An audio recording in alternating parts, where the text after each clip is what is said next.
La famille Nabi vivait dans le petit village de Banja, entouré de la verdure de la savane. Leur maison, entourée d'acacias et de buissons, était un refuge tranquille à l'abri des bruits du monde. Le vent chaud faisait bruisser l'herbe, apportant l'odeur de la terre fraîche et du bois de chauffage, et les couchers de soleil transformaient l'horizon en une palette d'or et de rouge. Mais à l'intérieur de la maison, l'agitation règne.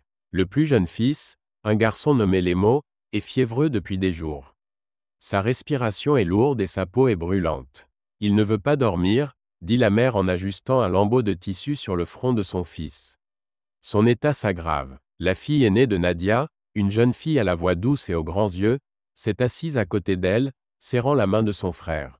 « Je vais essayer de le calmer, maman, » murmure-t-elle, la voix pleine de détermination. Nadie se souvient d'une chanson que sa grand-mère lui avait chantée lorsqu'elle était toute petite. C'était une vieille berceuse dont les paroles ressemblaient au murmure du vent. Elle commença à chanter. « Dors, mon petit, le vent chante doucement, la nuit ne t'apportera que la paix. La forêt a des secrets, mais pas pour toi, dors, mon petit, ferme les yeux. » Sa voix était aussi douce que le bruissement des herbes, et la mélodie résonnait dans la hutte. Petit à petit, Lemo commença à respirer plus régulièrement, ses yeux se fermèrent et la tension quitta son petit corps. Mais avec le premier souffle de silence, quelque chose a changé dans la maison.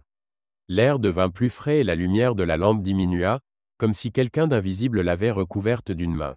« Nadie, quelle était cette chanson ?» demande maman avec inquiétude. « C'était juste une berceuse, » répondit la jeune fille, mais il y avait de l'incertitude dans sa voix. Cette nuit-là, Nadie se réveilla en entendant un son étrange. C'était un doux murmure venant de l'extérieur. Elle s'assit sur son lit et écouta. Le murmure s'amplifia, mais les mots étaient indiscernables. Le vent semblait parler une langue qu'elle ne connaissait pas. La jeune fille sortit de la hutte, marchant prudemment sur le sol froid. La lune éclairait le village d'une douce lumière, mais quelque chose dans ce silence lui déplaisait. À l'orée de la forêt, elle aperçut des ombres. Elles se déplaçaient lentement, comme si elles dansaient, et leurs silhouettes semblaient floues comme de la fumée. « Qui est là » cria-t-elle, la voix tremblante. Les ombres s'arrêtèrent, mais ne disparurent pas. L'une d'elles, grande et mince, tourna la tête dans sa direction. « Chantez-nous encore » murmure une voix, silencieuse, mais qui résonne dans la nuit. Le lendemain matin, Nadie raconta à sa mère ce qu'elle avait vu. Mais celle-ci l'ignore, pensant qu'il s'agit d'un rêve. « Tu t'inquiètes pour les mots » dit-elle. « Tout ira mieux. » Mais Lemo a continué à dormir et son état est resté étrange. Il ne se réveillait pas, mais son visage devenait calme, comme celui d'un homme plongé dans un profond sommeil. Dans la nuit, les ombres revinrent. Elles se rapprochèrent de la hutte et leur chuchotement devint plus distinct. « Chante pour nous, Nadie, chante encore. » La jeune fille, saisie par la peur, chanta à nouveau la berceuse. Sa voix était faible, mais les ombres reculèrent, se dissolvant dans la nuit. Le troisième jour, Nadie se rendit chez l'ancien du village, le sage Kaba. Elle lui parla de la chanson et des ombres qui venaient chaque nuit. Kabé fronça les sourcils. « Cette chanson n'est pas une chanson ordinaire. Elle a été chantée pour apaiser non pas les enfants, mais ceux qui vivent dans la forêt. »« Des esprits » chuchote Nadia. « Oui, » confirma l'aîné. « Ils l'entendent et viennent parce qu'ils pensent qu'on les appelle. » Nadie sentit son cœur se serrer. « Qu'est-ce que je vais faire ? Tu dois les arrêter, dit Kabé. Mais fais attention, les esprits ne disparaissent pas comme ça. » Nadie se prépara à affronter les ombres. Elle tenait l'amulette que Kabé lui avait donnée et savait qu'elle devait la terminer. Alors que la nuit tombait sur le village, les ombres réapparurent. Cette fois, elles se trouvaient juste devant la hutte, leurs silhouettes tremblant au clair de lune. « Chantez pour nous, » murmure-t-elle. « Non, » dit Nadia avec fermeté, d'une voix forte et assurée. Les ombres s'agitèrent, leur chuchotement se transformant en un grondement qui emplit tout le village. « Tu nous as appelés » dit l'un d'eux, la voix aussi profonde que le son du tonnerre.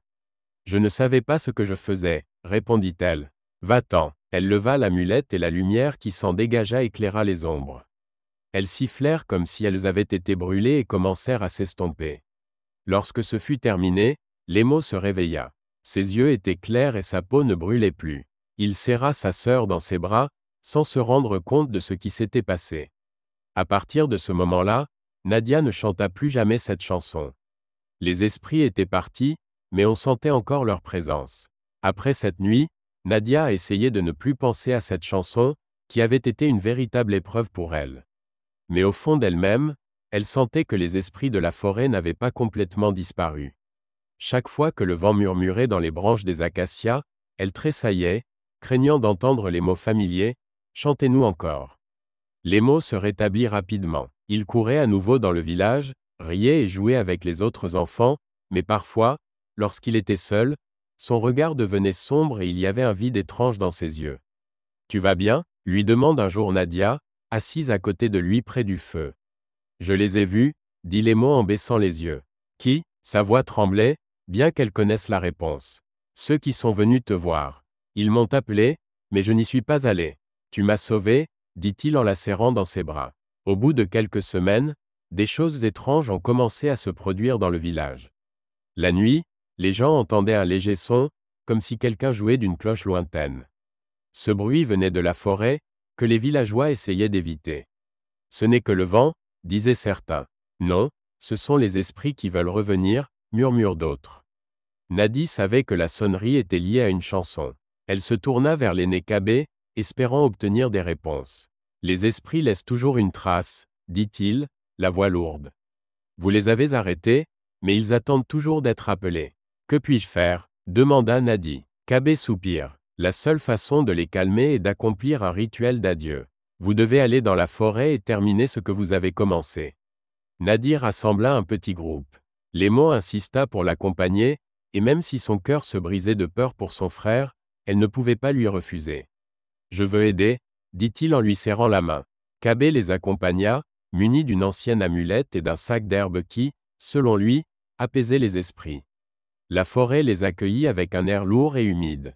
L'odeur de la terre mouillée et du feuillage était si forte qu'on pouvait la sentir sur la langue. Les ombres des arbres s'étiraient, formant des motifs bizarres sur le sol, et la sonnerie s'amplifiait au fur et à mesure qu'ils avançaient. Nous y sommes presque, dit Kabé en s'arrêtant devant un grand arbre aux branches étalées. C'est là que les esprits ont entendu ta chanson. Kabé fit un feu aux racines de l'arbre. Sa fumée, mêlée au parfum des herbes, s'éleva dans l'air, emplissant la forêt d'une odeur douce et sucrée. Assieds-toi devant le feu, dit-il à Nadia, et commencez à chanter, mais cette fois-ci, ajoutez les mots d'adieu. Nadie regarda nerveusement les mots, qui la soutint d'un signe de tête. Elle ferma les yeux et commença à chanter. Dormez, mes esprits, le vent vous appelle, la forêt ramène la paix et les nuits. Les secrets se refermeront, la paix viendra, dormez, mes esprits, partez. Sa voix résonnait dans la forêt. Soudain, des ombres commencèrent à apparaître autour d'eux. Elles se déplaçaient avec fluidité, mais cette fois leur chuchotement était plus doux, presque triste. Elles nous disent au revoir, chuchota Kabé. L'une des ombres se rapprocha de Nadia. Son contour devint plus clair et la jeune fille y vit la silhouette d'une femme aux cheveux longs. Merci, murmura l'ombre. Lorsqu'elle disparut, la sonnerie s'arrêta. La forêt se remplit à nouveau du bruit des oiseaux et du bruissement du vent. Tu as réussi, dit Kabé, la voix pleine de soulagement. De retour au village, Nadie se sentit soulagée d'un poids. Elle n'entendait plus de chuchotements, et les mots dormaient paisiblement, ne faisant plus de rêves étranges. Les esprits sont partis pour toujours, mais leur histoire est restée dans les légendes du village.